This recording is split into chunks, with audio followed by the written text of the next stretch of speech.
5 സുന്ദരികൾ ഇന്നു മുതൽ എല്ലാ ദിവസവും രാത്രി 9:30 നമ്മുടെ സ്വന്തം സൂര്യ ടിവിയിൽ.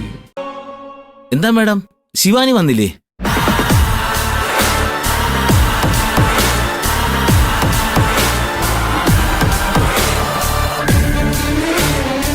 കയറി വരണം.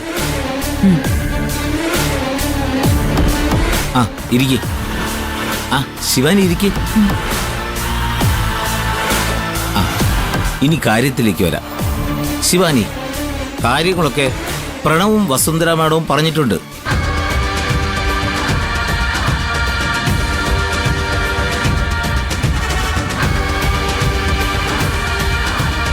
എൻ്റെ ഇത്രയും കാലത്തെ എക്സ്പീരിയൻസ് വെച്ചിട്ട് ഞാൻ പറയാം, ഏതെങ്കിലും ഒരു പാർട്ടി ഒരുമിച്ച് ജീവിക്കാൻ താല്പര്യമില്ലെന്ന് തീർത്ത് പറഞ്ഞു കഴിഞ്ഞാൽ പിന്നെ ഡിവോഴ്സ് അല്ലാതെ വേറൊരു വഴിയില്ല. നോക്ക് വക്കീലെ, എനിക്ക് പറയാനുള്ളതൊക്കെ ഞാൻ വസുന്ധര ആന്റിയോട് പറഞ്ഞിട്ടുണ്ട്. ഡിവോഴ്സ് എന്നുള്ള ആവശ്യം ഞാൻ അംഗീകരിച്ച് തരില്ല. എനിക്കതിന് താല്പര്യമില്ല. പിന്നെ എന്തിനാ നിനക്ക് താല്പര്യം? ഈശ്വരമംഗലത്ത് വന്നിട്ട് എന്റെ ഭാര്യയായിട്ട് കൂടെ ജീവിക്കാനാ? എനിക്കൊരു ജീവിതം ഉണ്ടെങ്കിൽ അത് പ്രണവത്ത് തന്നെയായിരിക്കും. അല്ലാതെ എന്നെ ഒഴിവാക്കി സുഖമായിട്ട് ജീവിക്കാനാണ് ഉദ്ദേശമെങ്കിൽ അത് ഞാൻ അനുവദിച്ചു തരുന്ന പ്രശ്നമില്ല. അത് നടക്കുന്ന കാര്യമല്ല. അതെ, ഇതൊരു കോംപ്രമൈസ് ചർച്ചയാണ്. മുഖാമുഖം നോക്കി നിങ്ങൾക്കിടയിൽ ഒരു തർക്കത്തിന്റെ കാര്യമില്ല. രണ്ടുപേർക്ക് പറയാനുള്ളത് എന്നോട് പറയാം. ആന്റി, ഞാൻ പറഞ്ഞത് അതുപോലെ അങ്ങോട്ട് പറഞ്ഞു കൊടുത്തേ. വക്കീലെ, ഡിവോഴ്സിന് സമ്മതിക്കില്ല എന്ന വാശിയിൽ തന്നെയാ ശിവാനി ഇപ്പോഴും നിൽക്കുന്നത്. ആ അതുകൊള്ള.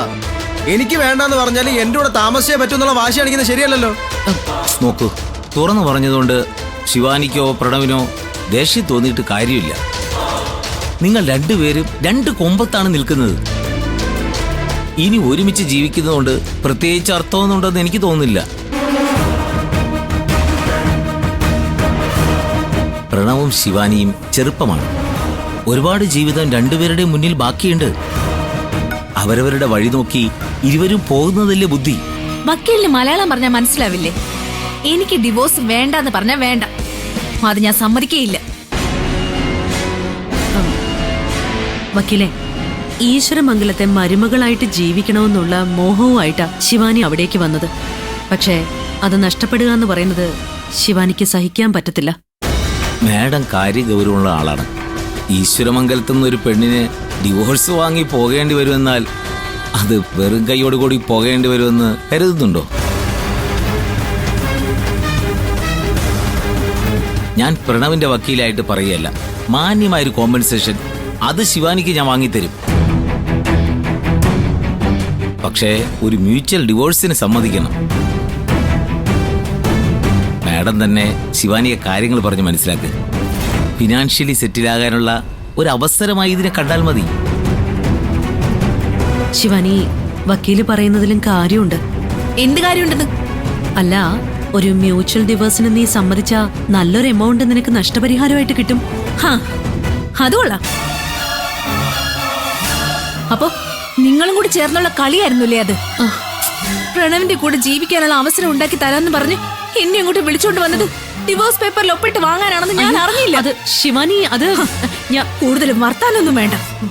സംരക്ഷിക്കാനാണെന്ന് പറഞ്ഞ് കൂടെ ചേർന്നത് പ്രണവിനെ രക്ഷിക്കാനായിരുന്നു എന്ന് ഞാൻ പ്രതീക്ഷിച്ചില്ല. ഇത് ചതിയാ നിങ്ങൾ എന്നോട് കാണിച്ചത്. ശിവാനി, ഞാൻ പറയുന്നത് ശിവാനി, ഇനി ഒന്നും പറയണ്ട. ശിവാനി,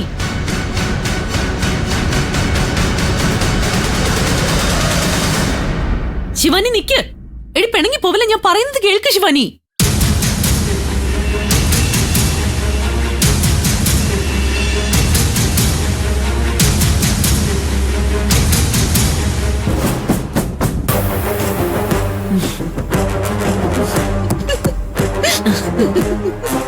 എങ്ങനെ ഉണ്ടായിരുന്നു എന്റെ പെർഫോമൻസ്? പെർഫോമൻസിന്റെ കാര്യത്തിൽ നിന്നെ വെല്ലാൻ ആർക്കടി കഴിയുന്നേ? അങ്ങനെ നമ്മൾ നമ്മുടെ ലക്ഷ്യത്തിലേക്ക് എത്താനുള്ള ആദ്യ കാൽവയ്പ് ഗംഭീരമാക്കി. ഇനിയാണ് നമ്മുടെ അടുത്ത തന്ത്രം നടപ്പിലാക്കാൻ പോകുന്നത്. എന്നാലേ ഇപ്പോഴും എന്റെ ഉള്ളിൽ ഒരു സംശയം ബാക്കിയുണ്ട്. ആ പ്രണവിരിക്കുന്ന ഇരുത്തം കണ്ടില്ലേ? ഇനി ദേവേന്ദ്രൻ വന്ന് പറഞ്ഞാൽ പോലും പ്രണവ് എന്നെ അംഗീകരിക്കുമെന്ന് എനിക്ക് തോന്നുന്നില്ല. അതൊക്കെ നീ എനിക്ക് വിട്ടേക്ക്. അവന്റെ വക്കീലിനെയും നിന്റെ വക്കീലിനെയും ഞാൻ കൃത്യമായി കാര്യങ്ങൾ പറഞ്ഞു പഠിപ്പിച്ചിട്ടുണ്ട്.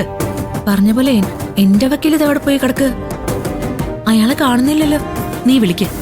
ഇനിയും വൈകിയാ അത് പണിയാവേ. ശരി.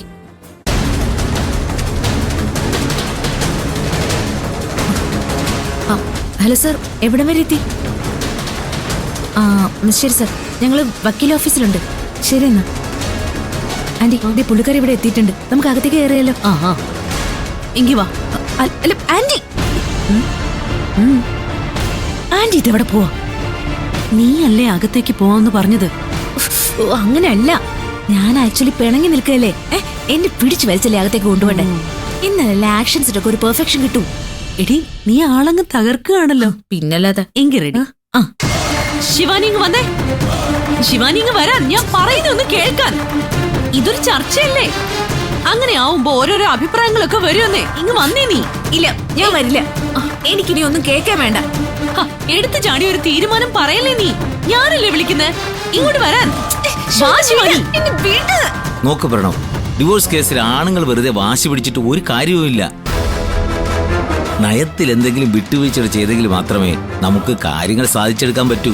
എന്തോ വക്കീൽ നീ ഉദ്ദേശിക്കുന്നത്? വന്നേ. ആന്റി, ഞാനില്ല. ഞാനൊന്ന് പറയട്ടെ. ഇങ്ങ് വരാൻ. ഇത്തരം തീരുമാനങ്ങൾ പറയാനാണെങ്കിൽ എനിക്ക് ഇരിക്കാൻ താല്പര്യമില്ല. ദേ ശിവാനി, ഇതൊരു കോംപ്രമൈസ് ചർച്ചയാ. ഇവിടെ പല അഭിപ്രായങ്ങളും വരും. ദേ എന്തായാലും നിന്റെ വക്കീൽ ഇങ്ങോട്ട് വരാമെന്ന് പറഞ്ഞല്ലോ. നിനക്ക് സംസാരിക്കാം. വാ ഇരിക്കും. ആന്റി, ഇരിക്കും മോളെ, ഇരിക്കും. ഇരിക്ക്.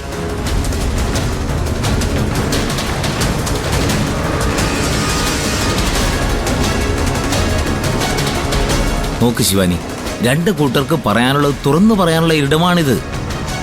അവിടെ നമുക്ക് ഇഷ്ടപ്പെടാത്ത പല കാര്യങ്ങളും പറയും. അതിന് ദേഷ്യം തോന്നി പിണങ്ങി പോയിട്ട് കാര്യമില്ല. ഞാൻ ദേഷ്യം വാശിയൊന്നും അല്ല വക്കീലെ കാണിക്കുന്നത്. സഹിക്കാവുന്നതിനപ്പുറം ഞാൻ സഹിച്ചു. അതിന്റെ വിഷമം.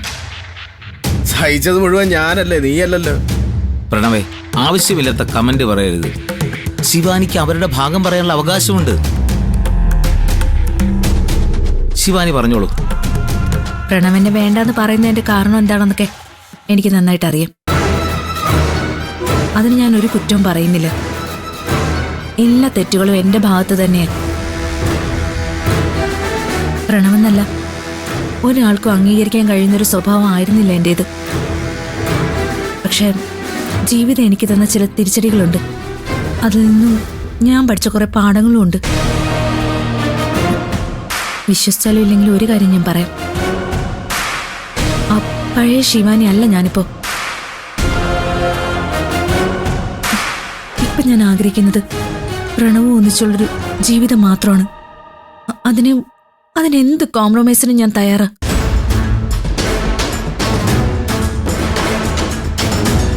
എന്റെ സ്വഭാവം തന്നെ ഇപ്പൊ മാറി. എനിക്ക് ദേഷ്യം വരുന്നത് പോലും പ്രണവൻ എന്നെ വേണ്ടെന്ന് പറയുമ്പോൾ മാത്രം.